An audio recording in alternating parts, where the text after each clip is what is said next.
আল্লাহ পাকের দরবারে লাখ কোটি তার চাইতে হাজারো বেশি শুকর সুজুদ যে আল্লাহ রব্বুল ইজ্জত ওয়াল জালাল আমাদেরকে এই মুবারক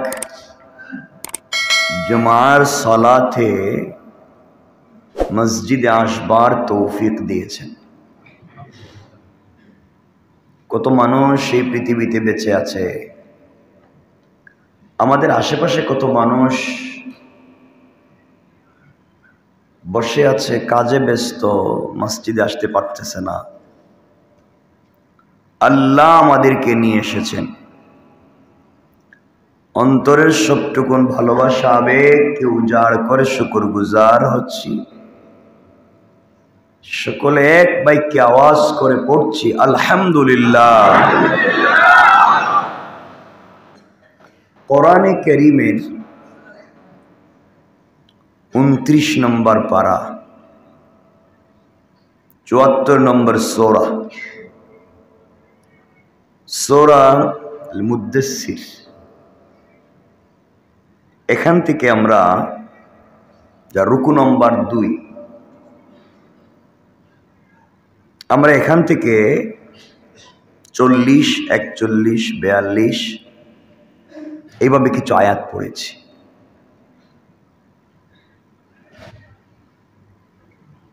খুব বেশি কথা আমরা শুনি, কিন্তু আমাদের বাস্তব লাইফে এই কথাগুলোর আমল করতে পারি না। আল্লাহ রাসূল হাদিসে বলেছেন, আখলিস দীনাকা ইয়াকফিকাল আমালুল কলিল। একেবারেই নির্ভেজাল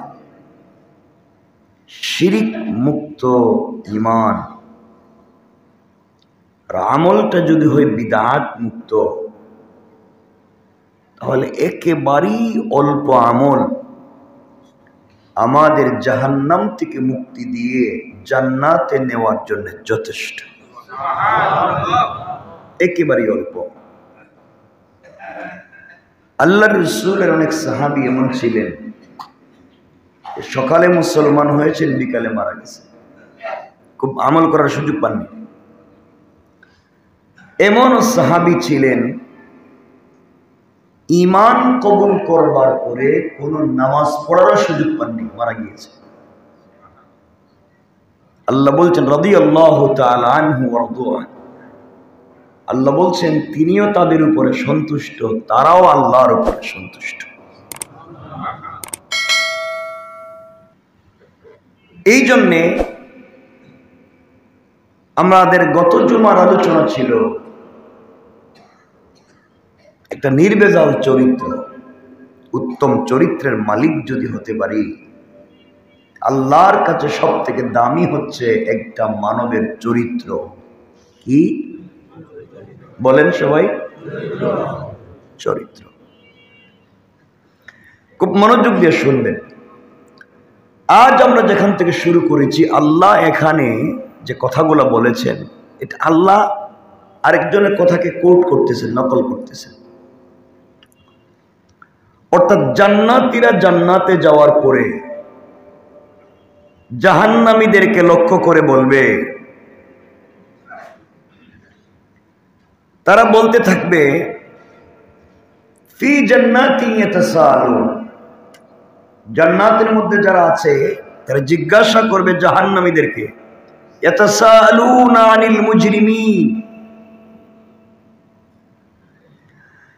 অপরাধীদেরকে জিজ্ঞাসা করবে। জান্নাতীরা জাহান্নামীদেরকে, ভালো মানুষ খারাপ মানুষকে, নিরপরাধী অপরাধীকে জিজ্ঞাসা করবে। আমার কথা কি বুঝতে পারলেন? মা সালাকাকুম ফি সাকার, জিজ্ঞাসা করবে কিসে তোমাদেরকে জাহান্নামে নিক্ষেপ করলো। দুনিয়ায় তো দেখলাম তোমরা খুব ভালোই ছিলে, কিন্তু আজকে এসে দেখতেছি আমরা গরিব ছিলাম, ভ্যান চালাইতাম, রিক্সা ধাক্কাইতাম, দোকানে কাজকর্ম করতাম, তোমরা তো আমাদের মালিক ছিলে। আমি ছিলাম তোমার বিল্ডিং এর বাড়াটিয়া, তুমি তো মালিক ছিলে। তোমরা তো দুনিয়া বড় শান শৌকতে ছিলে, পয়সার অভাব ছিল না, সব ঠিক ছিল। মা সালাকাকুম ফি সাকার, কোন জিনিস তোমাদেরকে জাহান্নামে নিয়ে আসলো? তোমরা তো বড় ভালোই ছিলে, দেখলাম পয়সা পাতির অভাব ছিল না, ক্ষমতার অভাব ছিল না, এরপরও কেন জাহান্নামে? তারা জবাব দিবে ক্বালু লাম নাকু মিনাল মুসাল্লিন, তারা বলবে আমরা নামাজ পড়তাম না। লাম নাকু মিনাল মুসাল্লিন, আমরা মুসল্লি ছিলাম না, আমরা নামাজি ছিলাম না। এই নামাজ না পড়বার কারণে দুনিয়ায় তোর শান শৌকত থাকবার পরেও আজকে আমরা জাহান্নামী। তাহলে জাহান্নামীরা কি বলবে? আমরা কিসের জন্য জাহান্নামী? বলেন, নামাজ না পড়বার। আপনারা জানেন আমার চাইতে ভালো, এক ওয়াক্ত নামাজ যদি কেউ কাজা করে টাইম মতো না পড়ে, তার শাস্তি কেমন? তার শাস্তি কেমন? 80 হুকবা। কত হুকবা? এক হুকবা পরিমাণ কত? হাদিসের বিভিন্ন রিওয়ায়াত 2,88,00,000 বছর। এক হুকবা, এক অংশ, 80 ভাগের 1 ভাগ নামাজ টাইম মতো না পড়বার কারণে। এখন 80 এ 2 দিয়ে গুণ দেন, 2,88,00,000 বছর এক হুকবায়। এখন 80 হুকবা কত হয়? নামাজ না পড়ার কারণে বলেন, নামাজ না পড়বার কারণে না সময় মতো না পড়বার কারণে?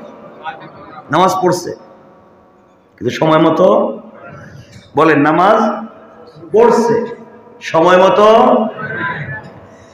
একজন মানুষ যদি নামাজ পড়ে সময়ের ভিতরে না পড়বার কারণে এই শাস্তি হয়, তাহলে যে নামাজই পড়ে না তার কি পরিমাণ শাস্তি চিন্তা করেন।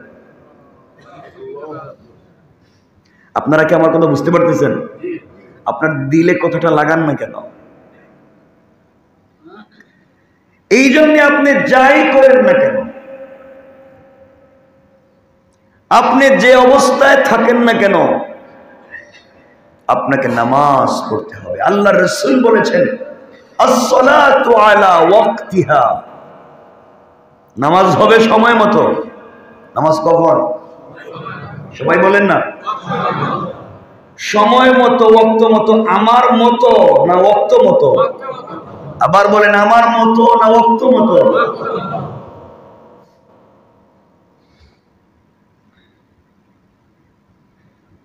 আল্লাহ কোরআনে বলছেন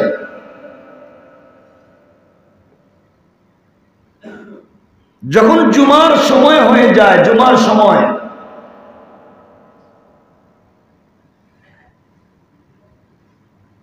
যখন জুমার টাইম হয়ে যায়, খুতবার সময় হয়ে যায়, তখন পৃথিবীর সকল কাজকর্ম হারাম। সকল কাজ, বলেন কাজ। এখন আপনারা বলেন, আজানের পরে খুতবার সময় এই বাজারে, এই শহরে, এই ঢাকা শহরে রেস্টুরেন্ট খোলা থাকে না? বলেন না। যারা খোলা রাখে এরা মুসলিম না? যারা বসে খায় আড্ডা মারে মুসলিম না? এই জামাতের সময়, নামাজের সময় এই বাজারে, এই শহরে দোকান খোলা থাকে না? বিভিন্ন জাতের দোকান খোলা থাকে না? আল্লাহ বলছেন খোলা রাখা যাবে? বলেন যাবে না বন্ধ? আল্লাহ বলছেন বন্ধ, তুমি বললে আমি খোলা রাখবো। আল্লাহ বলছেন ব্যবসা বাণিজ্য হারাম, তুমি বললে আমি করলাম। তো বলেন আল্লাহ যা বললেন আমরা কি তা মানতে পেরেছি? এরপরে এসে আমি জামাত শেষ হয়ে গেল, আমি দাঁড়ালাম, সুন্নত পড়লাম, আরো 10 রাকাত নফল পড়লাম, আরো 20 রাকাত নফল পড়লাম, আরো তসবিহ পড়লাম, কোরআন শরীফ পড়লাম। আল্লাহ কয় শয়তান খবর কি, আমি এত নামাজ পড়তে তো কই নেই। আমি তো সময় মতো অল্প নামাজের কথা বলছিলাম, তুই সময় ছাড়া এত বেশি পড়লি কেন? কথা বলেন না কেন? সময় ছাড়া তুই এত বেশি পড়তে বলি নাই। আমি বলছি মসজিদে যখন নামাজ শেষ হয়ে যায় ফান্তাশিরু ফিল আরদ, তোমরা জমিনে বের হয়ে যাও। আমি বলছি নামাজ শেষ, তোমরা জমিনে যাও, কাজ কাম করে খাও। আর তোমরা নামাজের সময় কাজ করছো, এখন নামাজ শেষ, এখন মসজিদে কেন? কথা বলেন না কেন? আমার কথা কি বুঝেন আপনারা? আল্লাহ বলছেন নামাজ শেষ হলে জমিনে যাও, কাজ করো, পয়সা ইনকাম করো হালাল পথে। আর আপনি নামাজ শেষ হওয়ার পরে মসজিদে আসছেন, আল্লাহর কথার সাথে আমার কথার মিল হইল? আসতে বললেন যে মিল হয়েছে? মিল হয়নি। আমরা এমন হয়ে গিয়েছি, কিছু মানুষ শুধুমাত্র কেবলমাত্র সমাজে ফিতনা তৈরি করি, ফিতনা তৈরি করবার জন্য ফিতনা তৈরি করি। নিজে জানে না হাদিস কোরআন, নিজে জানে না মাসআলা মাসাইল, নিজে তো কিচ্ছু জানেই না, সমাজে বিভ্রান্তি তৈরি করে, ফিতনা তৈরি করে, সমাজের মানুষকে একেবারেই খারাপ পর্যায়ে নিয়ে যায়। নিজে পড়ে না নামাজ, নিজের বউরে রাখতে পারে না পর্দায়, নিজের বাচ্চাদেরকে দিতে পারে না দ্বীনের তালিম, নিজের মাথার উপরে কত সমস্যা, নিজে ঠিকমতো আল্লাহর ইবাদত করে না। কেমনে দুইজন দিয়ে মারামারি লাগায় দেওয়া যায়, কেমনে একটা সমাজে ফিতনা লাগায় দেওয়া যায়, কেমনে একটা সমাজকে ভেঙে দেওয়া যায়, কেমনে ফতোয়ার নাম করে সমাজকে ধ্বংস করে দেওয়া যায়, কেমনে আরেকজনের বিরুদ্ধে আরেকজনকে লাগিয়ে দেওয়া যায়, কেমনে গীবত শেখায়ত করা যায়, কেমনে ফেসবুক, ইউটিউব, কেমনে এই মেসেঞ্জার, হোয়াটসঅ্যাপে একজন আরেকজনের বিরুদ্ধে বিদ্বেষ ছড়াবে, এই চিন্তা নিয়ে যারা ব্যস্ত থাকে, এরা নামাজ পড়লেও এদের জন্মের মধ্যে আদর্শগত কোনো ভালো কাজ নাই। কারণ আল্লাহ রাব্বুল ইজ্জত ওয়াল জালালের পরের শব্দ কি বলছেন? রব বলেছেন আমরা জাহান্নামে আসছিলাম কেন? এক নাম্বার জবাব দিয়েছি আমরা নামাজ পড়তাম না। আমরা কি করতাম না? সবাই বলেন আমরা কি করতাম না? আর আমাকে কথা দেন, আমরা সবাই তো নামাজ পড়বো ইনশাআল্লাহ। সবাই একসাথে বলেন ইনশাআল্লাহ। সময় মতো নামাজ পড়ব। কোন মতো? সময় মতো নামাজ পড়বো ইনশাআল্লাহ। 2 নম্বর যে অপরাধের কারণে মানুষ জাহান্নামে যাবে, আল্লাহ জান্নাতীরা তাদেরকে জিজ্ঞাসা করবে, 1 নাম্বার বুঝলাম তোমরা নামাজ পড়ছো না, এজন্য জাহান্নামে এসো। আর কি? তারা বলবে ওয়ালাম নাকু নুতইমুল মিসকিন, আমরা অভাবীদের খাবার দিতাম না, আমরা গরিবদেরকে খাবার দিতাম না। দেখবেন এলাকায় একটা অনুষ্ঠান করেন, আপনার বাপ মারা গেছেন, আপনার মা মারা গেছেন, অথবা যে কোনো কারণে আপনি একটা অনুষ্ঠান করলেন, অনুষ্ঠানের নাম দিছেন গ্রামগঞ্জে করে কাঙ্গালি বুঝ, গরিবরে খাওয়াবে। এলাকায়ও বিভিন্ন, ঢাকা শহরে বিভিন্ন অনুষ্ঠান করে গরিব অসহায়দেরকে খাওয়াবে। এই নাম করে ঘরের ভিতরে নিয়ে এসি রুমে যাদেরকে খাওয়ায় একটাও গরিব লোক। কথা বলেন না কেন? এই ধান্দাবাজি কেন?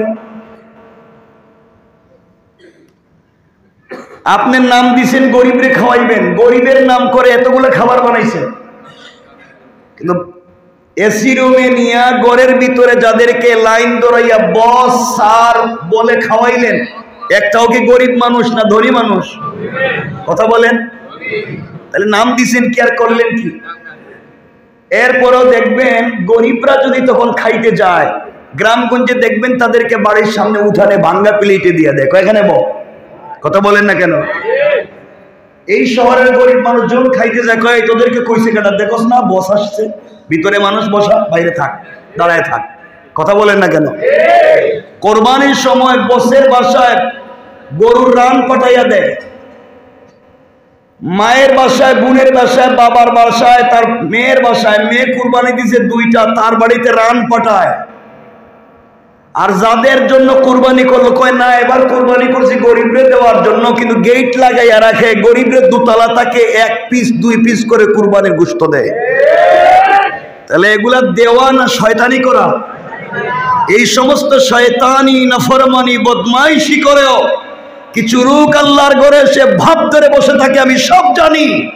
তারা ইসলাম এবং মুসলমানের বিরুদ্ধে কুৎসা রটনা করে।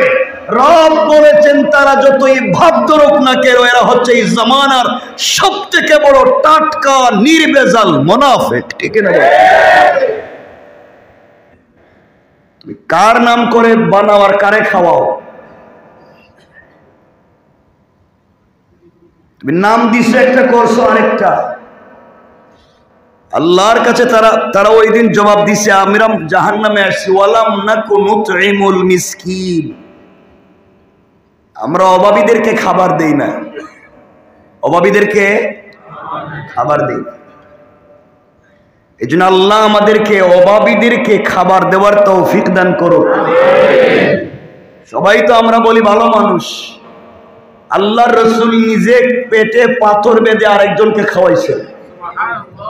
আল্লাহর রাসূলের সাহাবীরা যুদ্ধের ময়দানে রক্তাক্ত হয়ে আহত হয়ে পড়ে রয়েছেন, এক গ্লাস পানি চাইছেন, আমাকে এক গ্লাস পানি দাও, একটু পানি পান করো। একজন পানি নিয়ে গিয়েছে, এই যে তোমাকে পানি দিলাম। দূর থেকে আওয়াজ এসেছে, আমার পানি লাগবে। এই আহত ব্যক্তি বলতেছে, ভাই আমার চাইতে মনে হয় ওই ভাইয়ের পানি দরকার, তার কাছে নিয়ে যাও, আমারে দরকার নেই, আগে তারে দেও। আল্লাহু আকবার। তার কাছে গিয়েছেন, পানি দিবেন, সে হাতে পানি নিয়েছে, হয়তো পান করবে। আওয়াজ আসছে যে ওই যে পাশে আরেকজন বলতেছে, আমি মরে যাচ্ছি, পানি লাগবে। উনি বলতেছে, ভাই আমার দরকার নাই, তুমি ওর কাছে নিয়ে যাও।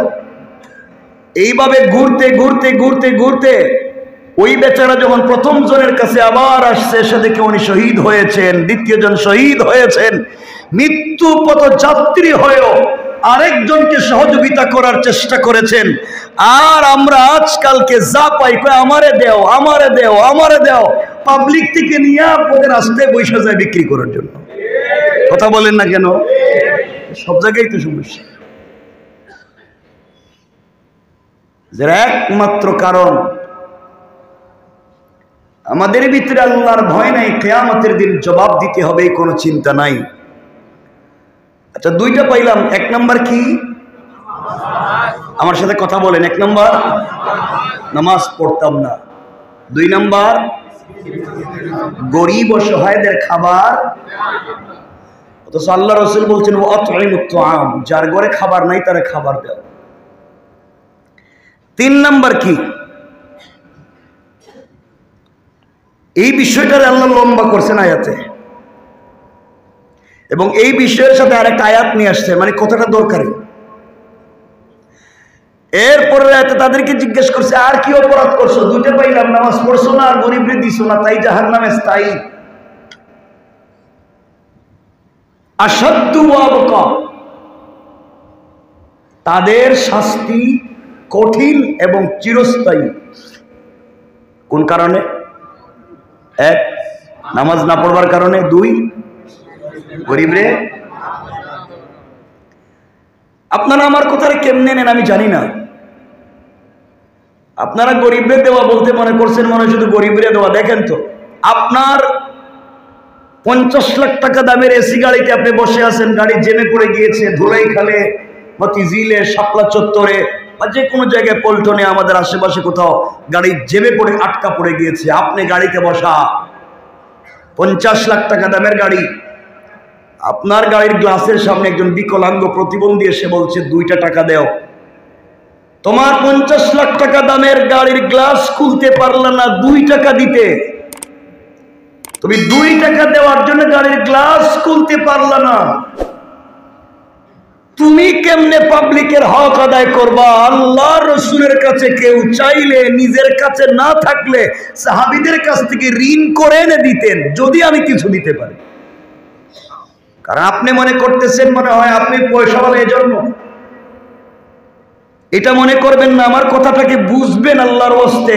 আপনি পয়সাওয়ালা এজন্য আপনার কাছে আসেনি, বরং হয়তো এই ফকির আল্লাহর কাছে বলছে, আল্লাহ আমার কিছু পয়সা লাগবে। আল্লাহ দেখাইয়া দিয়েছেন, ওর কাছে যা, আমি তো ওরে পয়সা দিছি। আল্লাহ হয়তো দেখাইয়া দিয়েছেন, তুই আমার কাছে চাইছস, আমি তো সরাসরি তোর হাতে দিতাম না, ও 50 লাখ টাকা দামের গাড়ি দৌড়ায়, পয়সা আমি ওরে দিছি, তুই ওর কাছে চা। আপনার চিন্তা করা দরকার, এত কোটি মানুষ থাকতে ফকির আমার কাছে চায় কেন? অন্যের কাছেও তো চাইতে পারতো, আমার কাছে চাইলো কেন? হয়তো বাবার নাম খুশি হয়ে ওর দিলে ঢুকাইয়া দিয়েছেন, এই জন্য আমার কাছে চাইছে। আর আপনি ভাব দিয়ে বসে থাকলেন যে দিতাম না। কিয়ামতের দিন আল্লাহ বললো আমিও তোরে জান্নাত দিতাম না। দেখি কেমনে যাবে।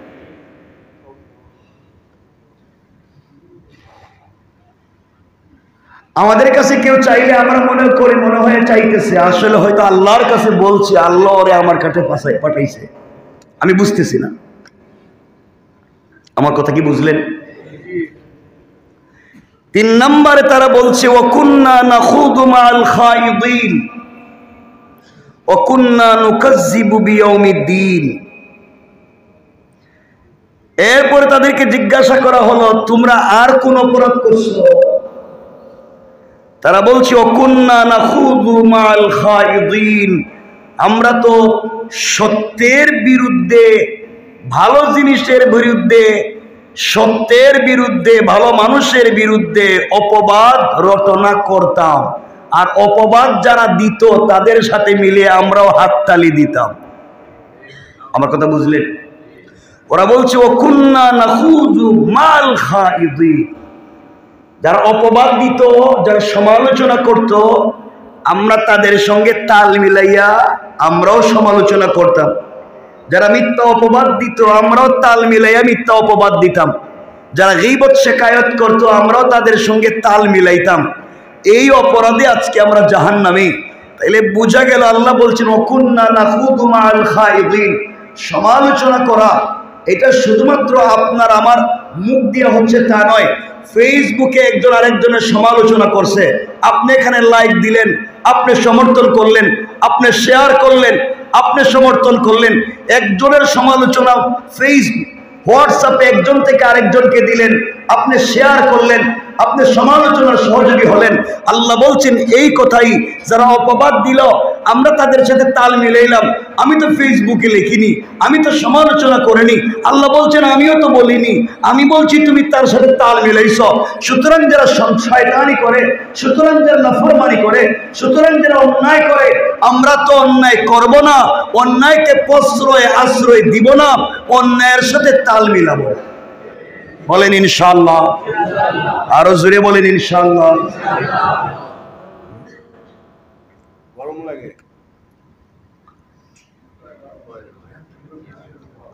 মাঝে মাঝে দিয়ে, এটা দিয়ে না, মানুষ বেশি তো এই জন্য মাঝে মাঝে দিয়ে, সাউন্ড বেড়ে যাবে। তাহলে আমার কথা কি আজকে বুঝতে পারতেছেন? আমি এভাবে কথা বলতেছি, জাহান্নামীরা জাহান্নামে যাবে। 1 নম্বর নামাজ পড়তো না, 2 নম্বর গরিবদের দান করতো না, 3 নম্বর কাম কি? কথা বলেন না কেন? অপবাদকারীদের সঙ্গে তাল মিলিয়ে অপবাদ দিত, মিথ্যা রটনা করত, মিথ্যা কুৎসা রটনা। নামাজ আল্লাহর হক, নামাজ কার হক? চাইলে মাফ করে দিতে পারেন না? আল্লাহ তুমি আমার সম্পদ দিছিলা, আমি যা দিছো আমি তো কিছু খরচ করছি, সব দিতে পারি নাই, হয়তো উত্তর দেওয়ার সুযোগ আছে। কিন্তু বান্দার হক হলো আমি যে আরেকজনের বিরুদ্ধে মিথ্যা অপবাদ দিলাম, সাক্ষী দিলাম, গীবত করলাম, শিকায়েত করলাম, এর হিসাব আপনি কি দিয়ে দিবেন? এই জন্য এই জায়গায় আল্লাহ বলছেন, এই জায়গায় কোনো মানুষ জান্নাতে যেতে পারবে না। কারণ আল্লাহ রাসূল তার জিন্দেগিতে কোনো মিথ্যা অপবাদকারীকে আশ্রয় প্রশ্রয় দেন নাই, তার সাহাবীরা এগুলা করেন নাই। আর আজকালকে মিথ্যা অপবাদ দেওয়া, গীবত শিকায়াত করা, এটা আনন্দ করে কুরমা পোলাও খাইয়া মানুষ এক জায়গায় গল্প করে আরেকজন মিথ্যা অপবাদ দেয়। কথা বলেন না কেন? এগুলো আমাদের কালচারে পরিণত হয়েছে। আর কি তোমাদের অপরাধ শাস্তি কি? অপরাধ কি? তারা বলছে অকুন্না নুকাজ্জিবু বিয়াউমিদ্দিন, আমরা কিয়ামতের দিনকে বিশ্বাস করতাম না, মনে করতাম দূর এগুলা কিছু হবে না, কি হুজুররা ওয়াজ করছে, সত্য হইতে পারে, মিথ্যা হইতে পারে। এই জন্য আজকে আমরা বলে আজকে তোমরা কি পাইছো? হাত্তা আতানাল ইয়াকিন, আজকে এসে দেখলাম নিশ্চিত যা হুজুরেরা বলছিল সবকিছুর মুখোমুখি এখন হয়েছি, কিন্তু এই সময়ে কেউ আমাদেরকে সুপারিশ করতেছে না। আল্লাহ বলছেন ফামা তানফাউহুম শাফাআতুশ শাফিঈন। এমন এক বিপদে পড়ছি, এই সময় সুপারিশকারীদের কোনো সুপারিশ তাদের কাজে আসবে না। এখন কেউ দেখি আমাদের পক্ষে নাই, কোনো নেতাও নাই, কোনো লিডারও নাই, কেউ নাই, সব দিকে আমাদের কাছ থেকে দূরে সরে গিয়েছে, কেউ আমাদের কাছে আসে না। এইগুলা তারা বলতে থাকবে, এগুলাই বলতে থাকবে, কারণ যার কথায় তুমি অন্যায় করছো আল্লাহ বলছেন হেও নাই, যারে মনে করছো সুপারিশ করবে আজকে এও নাই। তুমি আসো, তুমি তোমার হিসাব দাও। এখন বলেন তো, হিসাব আমাদের কি নিজেকে নিজে দিতে হবে না অন্য কেউ দিবে? আমার হিসাব কি আমার বাপ দিবে না আমি দিব? মুরিদের হিসাব মুরিদ দিবে না পীর সাহেব দিব? কথা বলেন না কেন? দিতে হবে, পীরেরই তো খবর নাই। কিয়ামতের দিনে আল্লাহ রাসূল তার মেয়েকে বলছেন, ইয়া ফাতিমা আনকিজি নাফসাকে মিনান নার, ও মা তুমি তোমাকে জাহান্নামের আগুন থেকে বাঁচাইও। আমি বাপ, বিশ্বনবী সরকারে কায়নাত আল্লাহর বন্ধু, আমি বাপ, এই পরিচয় দিলে কবরেও তোমারে কেউ চিনবে না, এই পরিচয় দিলে আখিরাতেও চিনবে না। তাহলে আল্লাহ রাসূল যদি তার মেয়েকে বলেন, মা আমাকে আমার পরিচয় দিয়ে লাভ নাই, নিজে নিজের চরিত্র ঠিক করো, নিজে নিজের আদর্শ ঠিক করো। আমি জানতে চাই আপনারা যারা এখানে মুসল্লিরা বসে রয়েছেন, আমি যদি কিয়ামতের দিন বলি আল্লাহ আমি তো এদের ইমাম সাহেব ছিলাম, আমারে মাফ করে দাও, আপনারা যদি বলেন হুজুর উনি আমাদের ইমাম সাহেব ছিল আমাদেরকে মাফ করে দাও, কাজ হইব নি? বলেন কাজ হবে? কেউ কারো পরিচয় চিনবে না। পীর সাহেব পরিচয়, ওই দিন পীররে পাইবে কোন? পীরই তো পাইবেন না, আশেপাশে পাইবেন না। কারণ যেখানে নবীরা বলতেছে রব্বি নফসি, আল্লাহ আমারে বাঁচাও, আমারে বাঁচাও, মানুষেরা গিয়ে আদমরে বলবে আপনি একটু সুপারিশ করেন, তিনি বলবেন আমি না, ইব্রাহিম বলবেন আমি না। যেখানে নবীরাও সুপারিশ করতে সাহস পাবেন না, এখানে আমি আর আপনি পারবো? একটু বলেন না। আমার কথা বিশ্বাস হয় নাই? বিশ্বাস না হলে একটু হাত তুলে দেখান যে আমার বুঝে ধরে নাই, যে আমার বুঝে ধরছে না। কমপ্লিট সমাজে তো নিকৃষ্ট হয়েছে, কথাগুলো দিল দিয়ে শোনেন। এই কাজগুলো আমরা এইভাবে ঘটাচ্ছি, সমাজকে কত নিচে নামিয়ে দিয়েছি। আমাদের দিলের ভিতরে মানুষের প্রতি মায়া দয়া বলতে কিচ্ছু নাই। কথা বলেন না কেন? আজকালকে কে কাকে মারলো, কে কারে কুপাইলো, এগুলা ডাল ভাত। এই যে আমরা দেখলাম গত 2 দিন আগে চট্টগ্রামের আদালত চত্বরে রাষ্ট্রপক্ষের একজন আইনজীবী, আমি এই কথাগুলো মাঠে ময়দানে বলেছি, রাষ্ট্রপক্ষের একজন আইনজীবী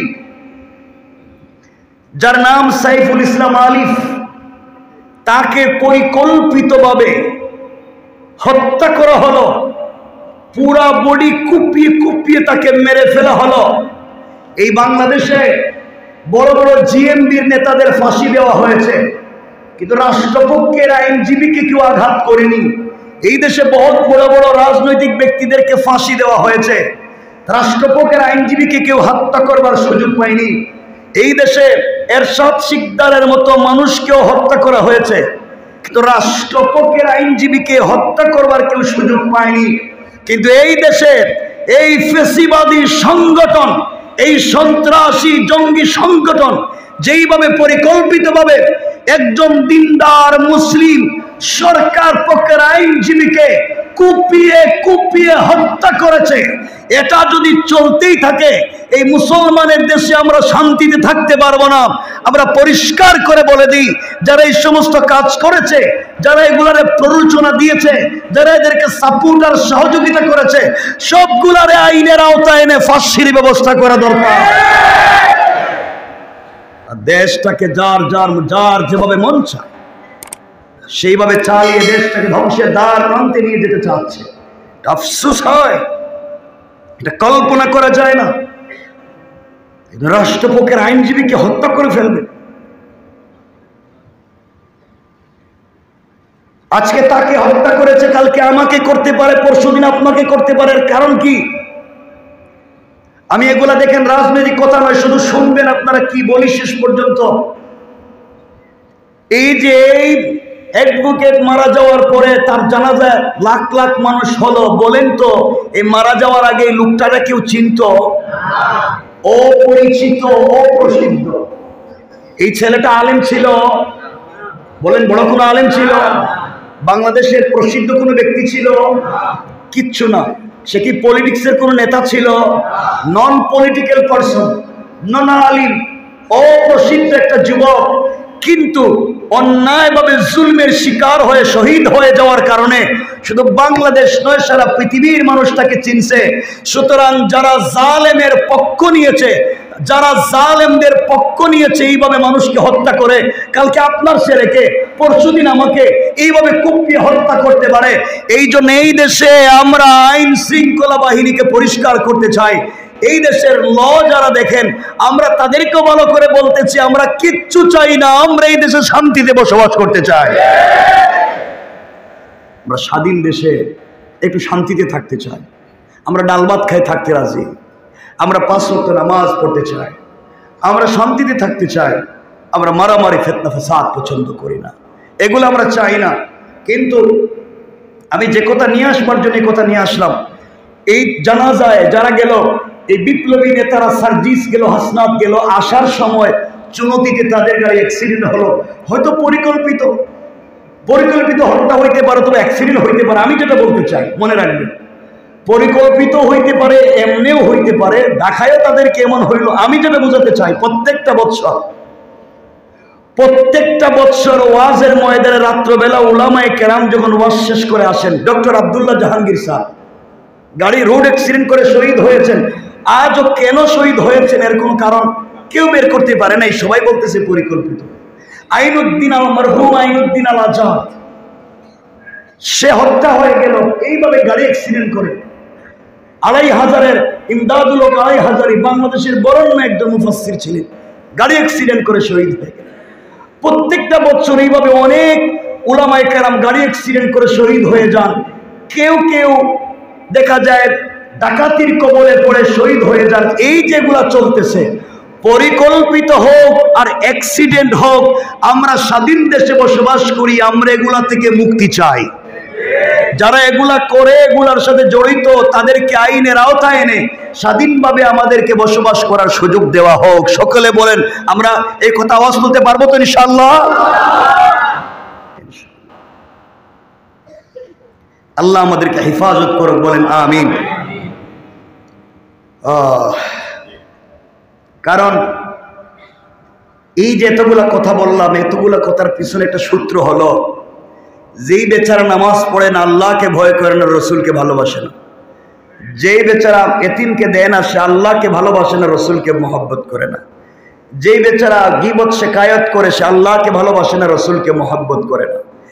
যেই বেচারা কিয়ামতের দিনকে বিশ্বাস করে না, সে আল্লাহকে ভালোবাসে না, রসুলকে ভালোবাসে না। সুতরাং জান্নাতে যেতে হলে এই ভালোবাসাটুকু লাগবে। লাগবে কি লাগবে না? আওয়াজ করে বলেন, লাগবে কি লাগবে না? লাগবে। দেখেন তো রসুল কেমন ছিলেন সমাজে, রসুল কেমন ছিলেন দেখেন। আমরা খুব দূরে যাব না, খুব বড় কোনো কথা বলবো না। রসুল কেমন ছিলেন পাবলিকের সাথে। আমি বড় হুজুর হয়ে গেলে পাবলিকের সাথে মুসাফা করি না, মোয়ানাকা কর। তুমি কিসের বড় হুজুর? তুমি আল্লাহ রসুলের চাইতে বড়?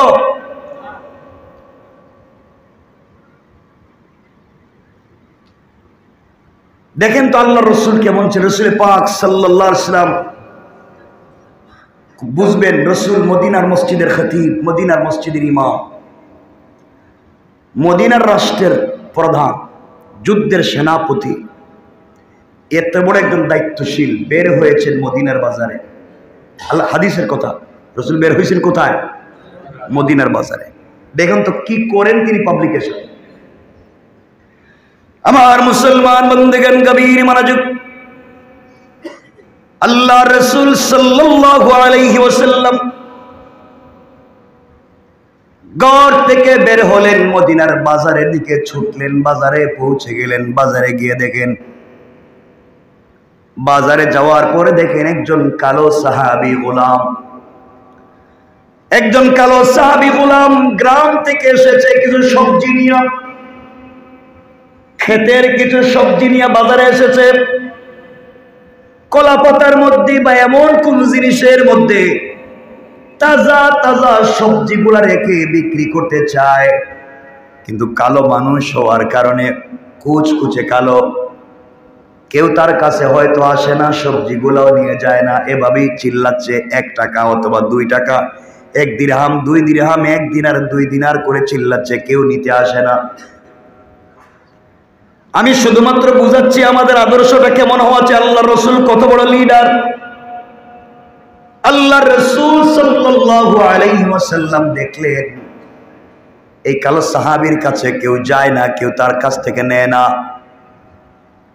কালো বসে আছে কলা পাতার মধ্যে বা কোন পাতার মধ্যে বসে বসে বিক্রি করে, কেউ জিনিস নেয় না। আল্লাহর রাসূল আস্তে আস্তে ওই ব্যক্তির কাছে পৌঁছে গেলেন। आकाए नामदार ताजदार मदीना सरकार दो आलम विश्व नबी रसूल पाक सल्लल्लाहु अलैहि वसल्लम आस्ते आस्ते ওই কালো সাহাবীর কাছে গিয়ে তার পায়ের সঙ্গে পা লাগিয়ে বসে পড়লেন মাটির মধ্যে। আল্লাহু আকবার। তার পায়ের সঙ্গে পা লাগিয়ে বসে পড়লেন। হাত্তা ওই কালো গোলাম, কালো কৃতদাস সাহাবীর বগলের ভিতর দিকে ঢুকাই আল্লাহর রাসূল পিছন দিক থেকে 2টা হাত দিয়ে তাকে জড়িয়ে ধরলেন।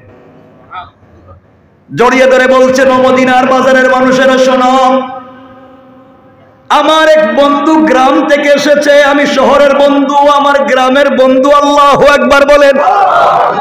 অথচ আল্লাহর রাসূলকে সে হয়তো কোনোদিন সরাসরি সামনাসামনি এভাবে ধরতে পারে নাই। আল্লাহ রাসূল সাল্লাল্লাহু আলাইহি ওয়াসাল্লাম কোনদিন হয়তো তাকে এভাবে ধরেন নাই। দেখেন আমার রাসূলের আদর্শ কেমন। জড়ায়া ধরলেন আর বলেন, ও মদিনার মানুষেরা, আমার এক বন্ধু গ্রাম থেকে এসেছে, কিছু তাজা সবজি নিয়ে এসেছে, শহরের বন্ধুর বাজারে এসেছে, আমিও বন্ধুর পাশে বসে গেলাম, কার কি লাগবে নিয়ে যাও। আল্লাহর রাসূল যখন এই কথা বলে বসে পড়লেন, যেই বেচারার সারা দিন চলে গেল কেউ নেয় না, আল্লাহর রাসূল বসে যাওয়ার কারণে একজন সাধারণ কৃতদাসকে জড়িয়ে ধরে নিজের বন্ধু বলে পরিচয় দেওয়ার কারণে এক মুহূর্তের ভিতরে ডাবল দামে তার সবজিগুলা বিক্রি হয়ে যায়। চিন্তা করেন রাসূলের আদর্শ কেমন ছিল, কি আদর্শ নিয়ে তিনি তাকে জড়িয়ে ধরলেন, কি আদর্শ নিয়ে মানুষের সঙ্গে মেলামেশা করতেন। সাহাবী চোখের পানি ছেড়ে দিলেন আর বললেন, ইয়া রাসূলুল্লাহ, আপনি আমাকে আজকে যে সম্মানিত করলেন বন্ধু বলে, আসলে কি আমি আপনার বন্ধু? আমি জানতে চাই। আল্লাহর রাসূল বলছেন, তুমি কালো হতে পারো, তোমার পরনের জামা ময়লা হতে পারে, তোমাকে দেখতেও সুন্দর লাগতে পারে, কিন্তু তোমার দিলের ভিতরে আল্লাহর মহব্বত, আমি রাসূলের ভালোবাসায় ভরা। এই জন্য আমি সাক্ষ্য দিলাম, তুমি যদি ভালোবাসা নিয়ে মরে যাও, আমার হাত ধরে জান্নাতুল ফিরদাউসে চলে যাবে।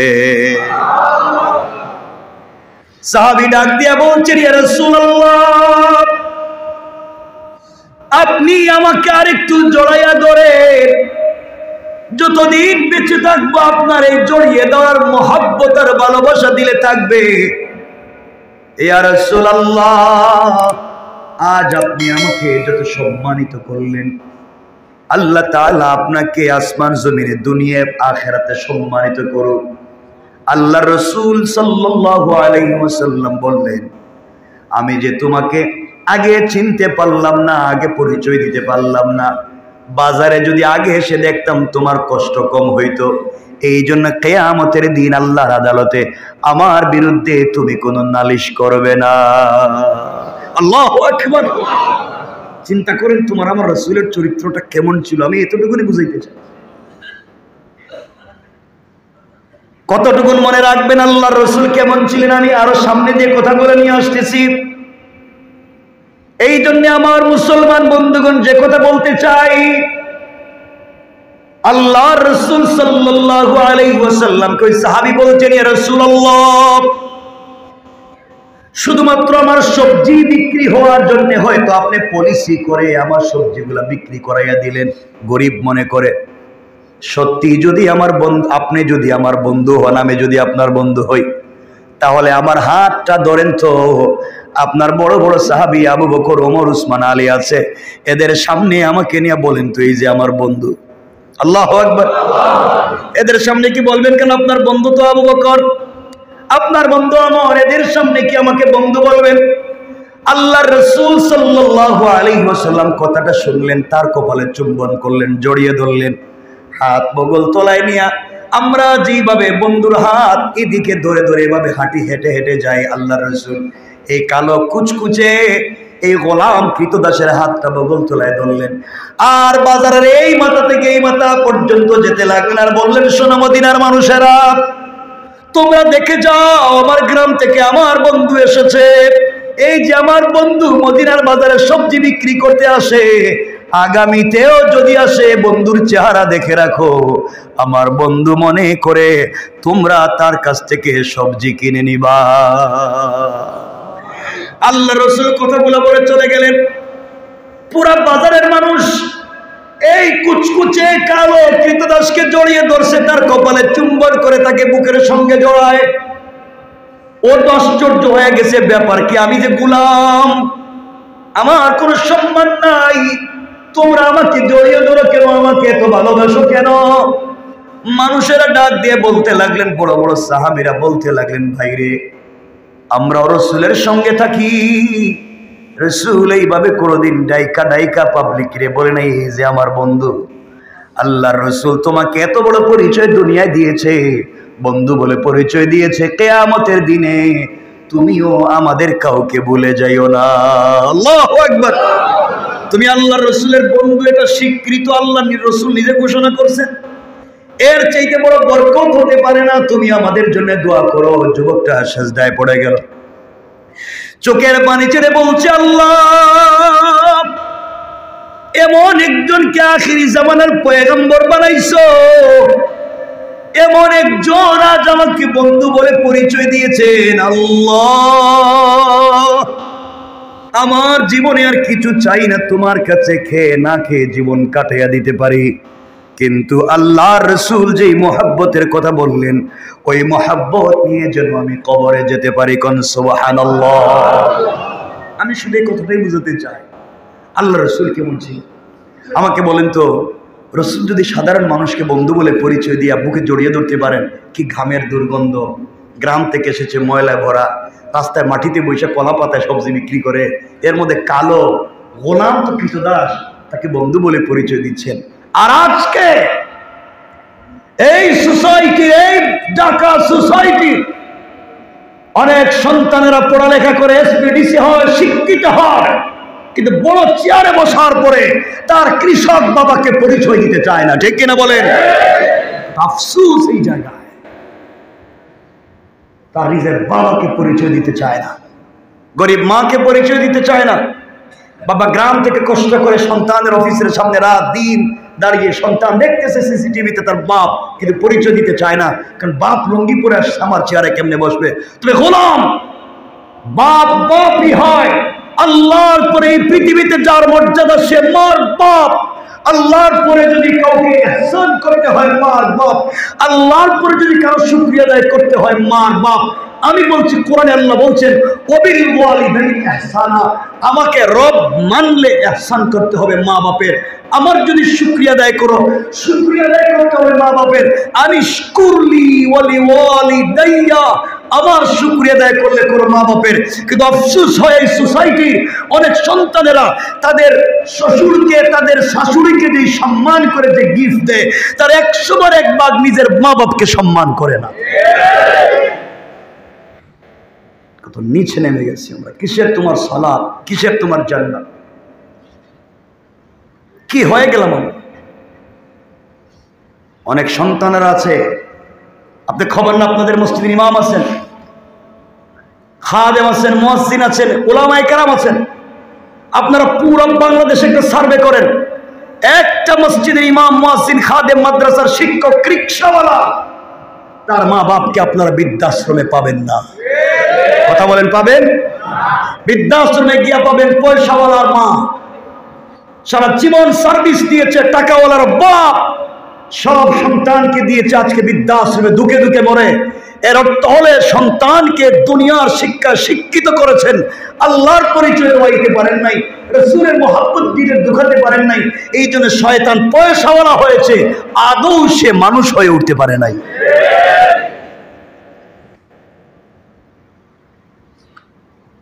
কত সন্তান দেখবেন এই বৃদ্ধাশ্রমে কাজ করে, জিজ্ঞাসা করবেন বাপ আমরা একবার গেলাম ইন্টারভিউর জন্য, একটা ছেলে প্রতিবন্ধী, সে বৃদ্ধাশ্রমে কাজ করে। তো জিজ্ঞেস করলাম তুমি কাজ করো কেন? তুমি তো প্রতিবন্ধী। খামার ঘরে আমার মা আছেন অসুস্থ, আমার চাইতে অসুস্থ, ওই মাকে খাওয়ানোর জন্য আমি এখানে আসছি। চিন্তা করলেন, প্রতিবন্ধী ছেলে বৃদ্ধাশ্রমে কাজ করে মাকে ভালো রাখবার জন্য, আর শিক্ষিত ছেলে কোটি টাকার মালিক হইয়া ভালো বিছানায় থাইকা মা বাপরে বৃদ্ধাশ্রমে পাঠায়। আল্লাহ এদের উপরে লানত করুক, বলেন আমিন। এই জন্য দুহাত জোর করে বলছি, দরকার হলে আপনাদের পা গুলা দেন, আমি আপনাদের পায়ে হাত রেখে বলি আপ যাই করেন বাবা, সন্তানদেরকে মানুষ বানান, আল্লাহর ওয়াস্তে মানুষ বানান। আল্লাহর ওয়াস্তে সন্তানদের প্রতি মা বাপের যে কি, মা বাপ যে কি জিনিস, আল্লাহ রসুল কি জিনিস, এটা শিক্ষা দেন। এটা শিক্ষা দেন, সারা জীবন সন্তান সন্তান করলেন।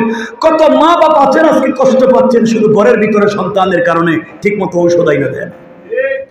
মা বাপ অসুস্থ হলে বাইরে নিয়ে যায়, প্রত্যেক সপ্তাহে শুক্রবার বৃহস্পতি নিজের বউরে লইয়া পুরা ঢাকা শহর ঘুরে রেস্টুরেন্টে খায়, কিন্তু মা বাপের এগুলা কপালে নাই। আহা, এগুলা বললে তো আপনারা কষ্ট পাবেন জানি, তো আমার কি, আমার আর কি, আমি কষ্ট পাইবেন তাইতাম না, কিন্তু আমি তো কথা বলতেছি শুধু ভালোবাসার কারণে। আমরা সবাই জান্নাতে যেতে চাই, সবাই একসাথে জান্নাতে যেতে চাই। কোন বিবেকে তুমি মা বাপকে কষ্ট দাও? কোন বিবেকে মা বাপকে কষ্ট দাও?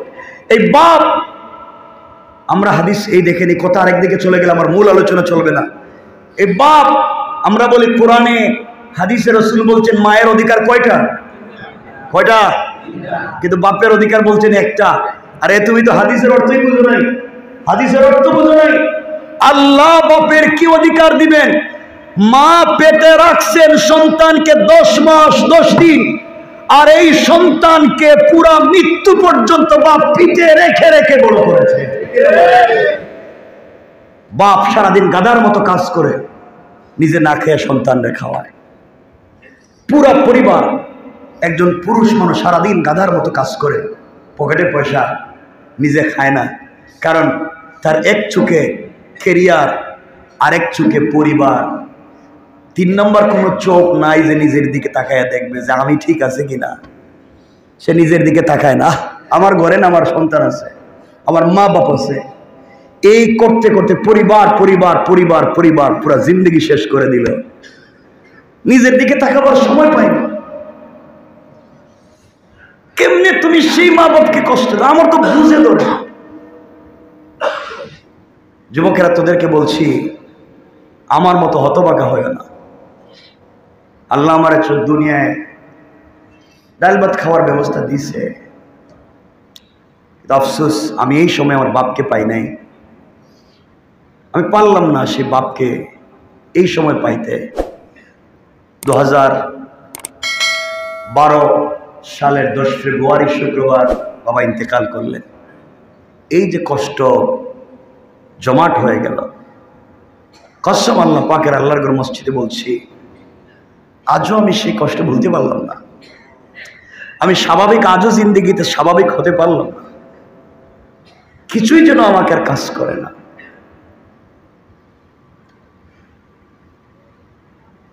এই জন্য আল্লাহর ওয়াস্তে জীবনে যদি কিছু হইতে চাও, জীবনে যদি ইজ্জতের মালিক হইতে চাও, মা বাপকে ইজ্জত করো। পয়সাওয়ালা যদি হতে চাও, মা বাপের পিছনে ইনভেস্ট করো, ব্যাংকে নয়, ব্যবসায় নয়। কিন্তু আমার কষ্ট হয় বন্ধুদের দিকে নিয়ে আড্ডা দিতে, পদ্মায় গিয়া ইলিশ খাইতে 20,000 30,000 খরচ করে, হিসাব করে না, আর মাকে পয়সা দিতে হিসাব করে, বাপকে পয়সা দিতে হিসাব করে। তুমি নিমক হারাম।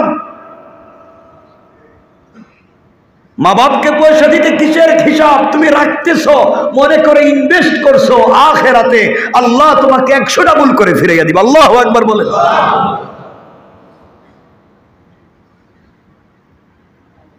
কেন বাবা এগুলো করো?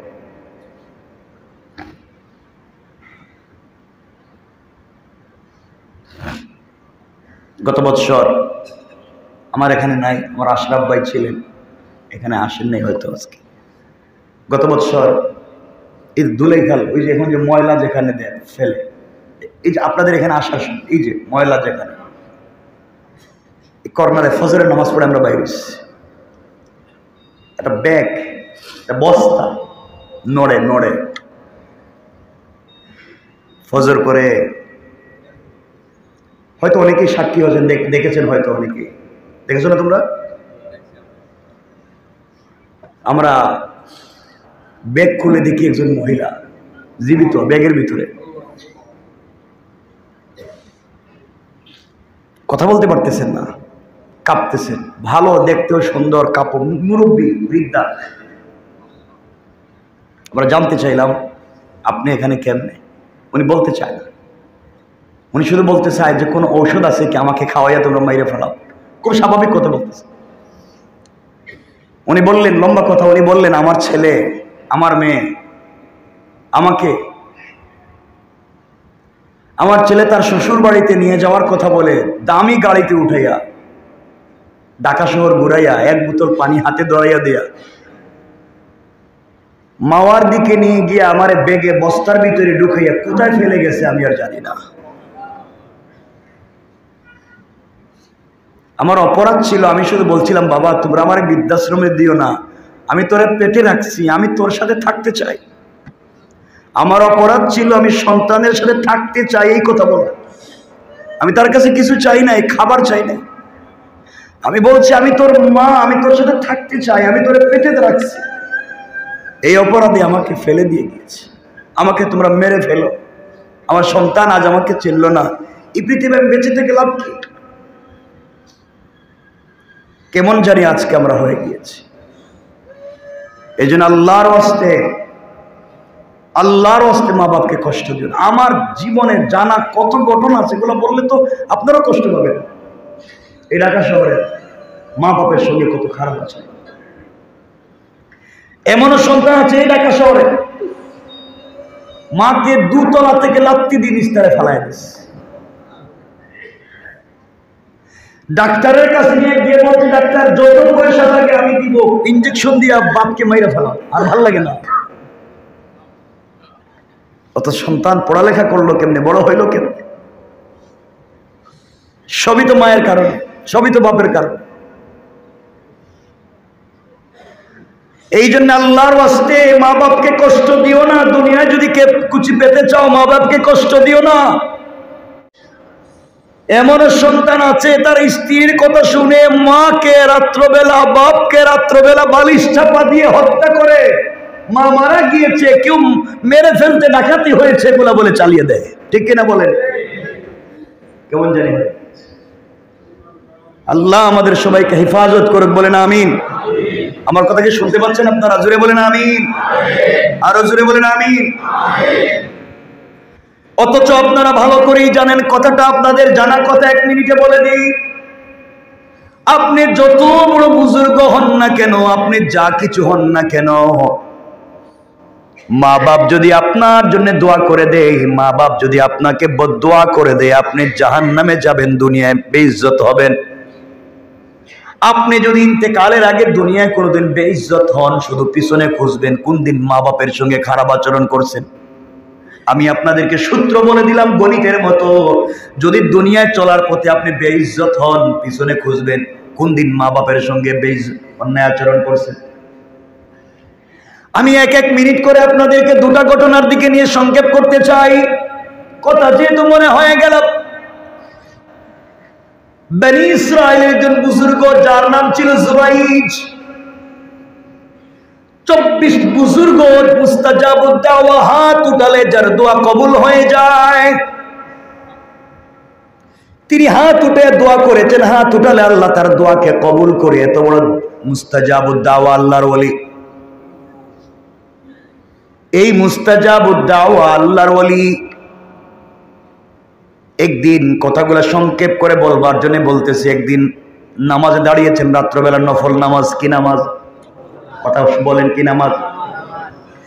নফল নামাজে দাঁড়ালেন জুরাইদ, আল্লাহর ওলি।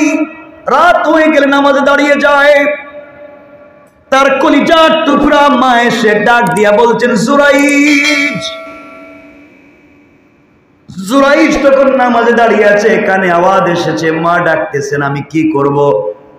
মনে মনে বলতেছে কালা রব্বি ইন্না সলাতি ওয়া উম্মি, আয় আল্লাহ আমি তোমার কদমে নামাজে দাঁড়িয়ে গেছি তোমার সামনে, একদিকে আমার মা আমাকে ডাকতেছে, আমি নামাজে আমি কি করব? মা আবার এসে ডাক দিলেন, ও জুরাইজ। জুরাইজ আবার মনে মনে বলে কালা রব্বি ইন্না সলাতি ওয়া উম্মি, আয় আল্লাহ আমি নামাজি, আমার মা আমাকে ডাকে। আবার এসে মা ডাক দিয়ে বলছেন জুরাইজ। মা এসে দেখলেন সন্তান তখনও নামাজে, হাত উঠাইয়া বলতেছে আল্লাহ, 3 বার সন্তান রে ডাকলাম, সন্তান নামাজে, মামি মা বড় কষ্ট পাইলাম, আমার ডাকে আমার সন্তান একটা বার সাড়া দিল না। আমি বদদুয়া করে দিলাম, ও যেন দুনিয়ায় বেইজ্জত না হইয়া না মরে, ও যেন জেনা না করে, ও জেনার অপবাদ না নিয়া না মরে। মা বদদুয়া করে দিলেন সন্তানের উপরে। আমি জানতে চাই ছেলে খারাপ কাজে ছিল না ভালো কাজে? সবাই বলেন। ছেলেটা নামাজে ছিল, মা বদদুয়া করলেন। কথা হলো তার বদদুয়া লাগবে কিনা?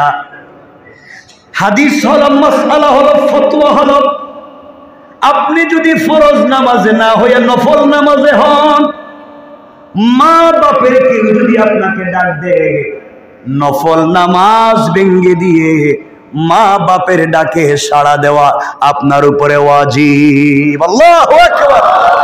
আল্লাহ বলতেন বান্দা তোর বাপ ডাকছে, ভাঙ নামাজ, আমার নামাজ আবার পড়বে, কিছুক্ষণ পরে পড়বে, আগে মায়ের ডাকে যা, তোর বাপ ডাকছে, আগে যা বাপের কথা শোন, নামাজটা পড়ে পড়। আল্লাহু আকবার বলেন না? রব কি সম্মান দিয়েছেন মা বাপকে। নামাজে থাকলে বলে নামাজ ভাঙ। আপনি নফল রোজা রাখছেন, মা বলতেছেন বাবা আমার মন চায় তোমার সাথে আজকে দুপুরে খাই, বাবা বলতেছেন তোমার সাথে আমার খাইতে মন চায়, আপনি বললেন না আমি না রোজা রাখছি। তুমি কত বড় পীরের ঘরের পীর, তুমি রোজা রাখছো, কিসের রোজা রাখছো? মা বলছেন খাও, আল্লাহ রসুল বলছেন তোমার জন্য রোজা ভেঙ্গে মা বাপের সঙ্গে খেতে বসা তোমার উপরে ওয়াজিব। আল্লাহু আকবার বলেন। কি সম্মান দিলেন মা বাপকে, চিন্তা করেন তো। আপনাদের কষ্ট হচ্ছে নি? কর্তৃপক্ষ বলছেন আমি একটু দেরি করার জন্য, আপনাদের কষ্ট না হলে আমি কয়েক মিনিট বলতে পারি, কারণ আমার নির্ধারিত সময় আছে, আমার বলার টাইম অনেক উপরে এখনো বাকি আছে। কষ্ট হচ্ছে না তো? ঠিক আছে প্লিজ, আমি ভালো লাগার জন্য বলতেছি না, আমরা আমল করব ইনশাআল্লাহ। না আল্লাহ কথাগুলো শুনেন, মা বাবার কথা বলছে তো আমি সংক্ষেপ করে বলে দিচ্ছি, আয়াতের সঙ্গে মিলাইয়া নিয়ে এসে। আমার বন্ধুগণ কথাগুলো দিল দিয়ে শুনেন। জুরাইজ নামাজে ছিলেন, মা বদদুয়া করলেন, কিছুদিন পরে মা ইন্তেকাল করলেন। জুরাইজ এত বড় ইবাদত করে পুরা দেশের মধ্যে যার সম্মান আর সুনাম, তার জামানায় তার চাইতে বড় আলেম পৃথিবীতে আর নাই। কত বড় আলেম! তাকে এলাকার সকল মানুষ মিলে, মহব্বতের মানুষ, মুরিদিন মুহিব্বিন মিলে চমৎকার করে একটা ঘর বানিয়ে দিয়েছে, জঙ্গল এবং মাঠের মধ্যখানে একটা বাড়ি বানিয়ে দিয়েছে। মুরিদেরা মিলে, মহব্বতের ভালোবাসার মানুষ মিলে হুজুরে বানিয়ে দিছে। কারণ হুজুরের কাছে যখন দোয়ার জন্য যায়, হাত উঠালে দোয়া কবুল হয়ে যায়। এই জঙ্গলের পাশে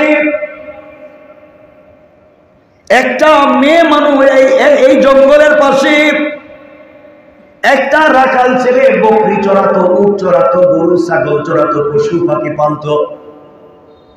জুরাইজের ঘরের কাছে, ইবাদত খানার কাছে একটা মেয়ে ছিল, ওই মেয়ের বিয়ে হয় নাই। কি হয় নাই? কথা বলেন। ওই মেয়েটার এখন পর্যন্ত বিয়ে হয় নাই, কিন্তু কয়েকদিন পরে দেখা যায় মেয়েটা একটা বাচ্চা জন্ম দিছে। নাউজুবিল্লাহ বলেন। এগুলো তো এখন ট্রেন্ড, আমাদের সমাজে চলে আসছে। বিয়ে শাদীর দরকার নেই, বাচ্চা থাকলেই হলো। আমি ওদিকে আলোচনা যাব না। সন্তান জন্ম হয়ে গেল, এলাকার মানুষ চিন্তা করে কি রে মেয়ের বিয়ে হয় নাই, সন্তান কোথায় পেল? মেয়েটা চিন্তা করছে সন্তানের বাপের পরিচয় দিলে কেউ আমাকে আস্ত রাখবে না, মেরে ফেলবে। একটা বড় গাছের নাম বলতে হবে, যেই গাছের উপর দিয়ে বাতাস চলে গেলে আমার উপরে লাগবে না। মেয়েটা বলতেছে, এই সন্তানের বাপকে তোমরা জিজ্ঞাসা করো, তোমরা যারা দুধ কলা দিয়ে পুষছো, তোমাদের পীর সাহেব, তোমাদের বড় হুজুর, যারা তোমরা ঘর বাড়ি বানাইয়া দিছো, যার খিদমতে সারাদিন বসে থাকরে, এই জুরাইদ আমার সন্তানের বাপ। আসলে জুরাই স্বপ্নেও জানে না এই কথা। যেই কথা সেই কাজ। এলাকার মানুষ হচ্ছে জুরাইদকে বলছে, হুজুর, পীর সাহেব, আপনি আমাদের এলাকার সম্মানিত মানুষ, আপনি কি করলেন? আপনি এইভাবে একটা মেয়েকে বিয়ে না করে জেনা করলেন। তিনি আল্লাহর নামের কসম করে বলছেন, আমি এই কাজগুলো করি নাই। কিন্তু কে শুনে কার কথা? মেয়েটা তো সত্যি বলে দিয়েছে। সংক্ষেপ করে বলি, এই কথার কারণে মানুষ জুরাইদের হাত পায়ে দড়ি লাগাইয়া রাস্তার ভিতরে টানে, ঝাড়ু দিয়া পিটায়। এতদিন পর্যন্ত যাকে মাথার উপরে নিয়ে সম্মান দিছে, এই মানুষগুলাই তাকে বেইজ্জত করে রাস্তা দিয়ে হাঁটায়। লাঞ্ছনার একবার নিম্ন পর্যায়ে পৌঁছে গিয়েছে। জুরাইদের শরীর থেকে চামড়া ফেটে ফিনকি দিয়ে রক্ত পড়ে যায়। জুরাইদ মুস্কি মুস্কি হাসে আর পড়ে আলহামদুলিল্লাহ। পাবলিক চিন্তায় পড়ে গিয়েছে, এত আঘাত করলাম, নির্যাতন করলাম, হাসে কেন? হাসে কেন জানতে চাই। সবাই কয়েকদিন নির্যাতন করে অসুস্থ হয়ে গিয়েছেন, থামায়া দিলেন। কয়েকদিন পরে জিজ্ঞাসা করে, হুজুর, এত নির্যাতন করলাম, মারলাম, আলহামদুলিল্লাহ বলেন কেন? জানতে চাই। জুরাইদ বলে, তাহলে শোনো, এই সন্তানের বাপকে, তাকে তোমরা জিজ্ঞাসা করো, সন্তানকে জিজ্ঞাসা করো, ওই কথা বলবে। এলাকার পাবলিক বলছে, হুজুর, সন্তানের বয়স তো মাত্র 3-4 দিন, কমনে কথা বলবে? জুরাইদ আবার সিজদায় পড়ে আল্লাহকে ডাক দিয়া বলছে, আল্লাহ, জীবনে অপরাধ করেছি, গুনাহ করেছি, অনেক করেছি, এটা সত্য। কিন্তু তুমি যে আমার রব, এটাও সত্য। আল্লাহ, আমি কি অপরাধ করছি আমি জানি, যে জন্য আজকে আমার এই শাস্তি। কিন্তু আল্লাহ, বেইজ্জত হয়ে গেলাম, এবার সত্যটা বাইর করে দাও। যুবক বলতেছে, এলাকার মানুষেরা, বাচ্চাটার জিজ্ঞাসা করো তার বাপকে। এলাকার সকল মানুষ মিলে ছোট্ট বাচ্চারে জিজ্ঞাসা করে, 3-4-5 দিনের বাচ্চা, বলো তোমার বাপকে। এমন সময় আমার আল্লাহ এই ছোট্ট বাচ্চার জবান খুলে দিয়েছে। ছোট্ট বাচ্চা চিৎকার করে বলছে, এলাকার মানুষেরা, আমার বাবা জুরাইদ না, আমার বাবা এই আল্লাহওয়ালা বুজুর্গ না। এই বুজুর্গ যেই বাড়িতে থাকে, তার পাশে একটা মাঠ আছে। এই মাঠে একজন ছাগল রাখাল আছে, বকরি রাখাল আছে। ওই রাখাল আমার মায়ের সঙ্গে জেনা করছে, ও আমার বাপ। এই আল্লাহর ওলি আমার বাপ না। সবাই হাওমাও করে কাঁদতেছে, পীর সাহেবের কাছে কান্না করে। তিনি বলেন, আমার কাছে কান্না করে লাভ নাই, তোমাদের কোনো দোষ নাই, দোষ আমার। হুজুর, আপনি কিছু না করে আজকে এত বড় লাঞ্ছিত হয়ে গেলেন, চলার পথে আমরাও লাঞ্ছিত হয়ে যাই কিছু না করে। আল্লাহ ইজ্জত কেমনে দেয় দেখেন। এবার জুরাইদ বলতেছে, শোনো, আজ থেকে অনেক দিন আগে আমি নামাজে ছিলাম, আমার মা আমারে ডাক দিয়া বলছে, জুরাইদ এদিকে আসো। আমি নফল নামাজি ছিলাম, নামাজ ভেঙ্গে মায়ের ডাকে সাড়া দেওয়ার কথা ছিল, দেই নাই। আমি ঠিকঠাক মতো নামাজ আদায় করছি। এরপরে মায়ের শিয়রে গিয়েছি, মা রাগ করে আমার জন্য বদদুয়া করলেন। কারণ মা বাবার মুখ থেকে বদদুয়া হোক, দোয়া হোক, বের হয়ে গেলে আল্লাহর দরবারে কবুল না হয়ে ফিরে না। ধনুক থেকে তীর ছুটে গেলে যেভাবে ফিরিয়ে নিয়ে আসা যায় না, বন্দুক থেকে গুলি বের হয়ে গেলে যেভাবে আর ঢুকানো যায় না, মা বাবার মুখ থেকে দোয়া হোক, বদদুয়া হোক, বের হয়ে গেলে আল্লাহর দরবারে কবুল না হয়ে ফিরে না। আমার মা আমার জন্য বদদুয়া করেছে, মায়ের কথা শুনি নাই, নামাজে ছিলাম, এই জন্যে আজকে মা বদদুয়া করে বলছিলেন জিনা না করেও যেন জিনার অপবাদ পাই, এই জন্য আজকের এই ঘটনা। লম্বা ঘটনা, সেদিকে যেতে চাইলাম, শুধু বুঝাতে চাইলাম মায়ের কথা বাবার কথা নামাজের ভিতরে যদি ডাক দিয়ে শোনা ওয়াজিব। আল্লাহর ওলি না শুনবার কারণে আজকে কেমন শাস্তির মুখোমুখি, এই কথা এদের এজন্য বুঝাতে চাইলাম। চলার পথে কোনোদিন আমরা সে নাফরমানি করব। আপনারা আরো জানেন একজন কলিজার টুকরা রাসূলের প্রিয় সাহাবী, যার নাম আলকামা। আপনারা জানেন ওই আলকামা রাসূলের কলিজার টুকরা সাহাবী। সে আলকামার ইন্তেকালের সময় কলিমা নসিব হয় না, মুখ দিয়া পানি পড়ে। কালিমার তালকিন দিচ্ছেন সাহাবীরা, জবান দিয়ে কালিমা পড়তে পারে না। সাহাবায়ে কেরাম এসে বলছেন, ইয়া রাসূলুল্লাহ, আলকামা তো সাকারাত হয় কিন্তু কালিমা পড়তে পারে না। আল্লাহর রাসূল নিজে হাজির হয়ে কালিমার কথা বলছেন, আলকামা কালিমা পড়ো।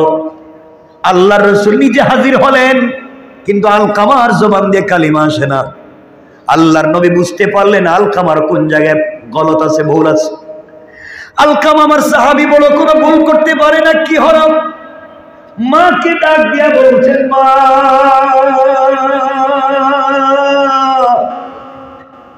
আলকামার জবানে কালিমা আসে না, কি হইছে আপনি একটু বলেন। মা বলছেন, ইয়া রাসূলুল্লাহ, আমি কিছুই জানি না, আপনি জানেন আর আলকামা জানে। রাসূল বুঝতে পারলেন আলকামা আমার সাহাবী, কিন্তু মায়ের ভিতরে কি জানি কষ্ট। আল্লাহ রাসূল সব কথা মায়ের কাছ থেকে শুনলেন, শুনে দেখলেন আলকামার উপরে মা অসন্তুষ্ট হয়ে আছেন, নবীজির সাহাবী। মাকে ডাক দিয়া বলছেন, আলকামার মা, আপনি আলকামাকে মাফ করে দেন, আমি আল্লাহর রাসূল বলছি। আলকামার মা বলতে লাগলেন, আমি আলকামাকে মাফ করব না। আল্লাহর রাসূল বলছেন, আমি আপনি মাফ না করলে তো কালিমা পড়তে পারবেন। শেষ পর্যায়ে আল্লাহর রাসূল বলেন, আগুন নিয়ে আসো, আগুন জ্বালিয়ে দেওয়া হলো। সাহাবায়ে কেরাম বলছেন, আলকামাকে ধরো, এইভাবে আগুনে ফেলে দাও, আলকামা জ্বলে যেন ভস্ম হয়ে যায়, তাকে মরার পরে জাহান্নামে জ্বলবার দরকার নাই। আলকামাকে আগুনে ফেলে দেওয়া হবে। মা চিৎকার করে বলছেন, ইয়া রাসূলুল্লাহ, 10 মাস 10 দিন পেটে রাখছি, আবার চোখের সামনে সন্তানকে আগুন দিয়ে জ্বালাবেন, সহ্য হয় না। সন্তান যত ব্যথা কষ্ট দিয়ে থাকুক, এই মুহূর্তে আমি মা আলকামার উপরে খুশি হয়ে মাফ করে দিলাম। সাথে সাথে আলকামার জবানে কালিমা জারি হয়ে গেল। সুবহানাল্লাহ।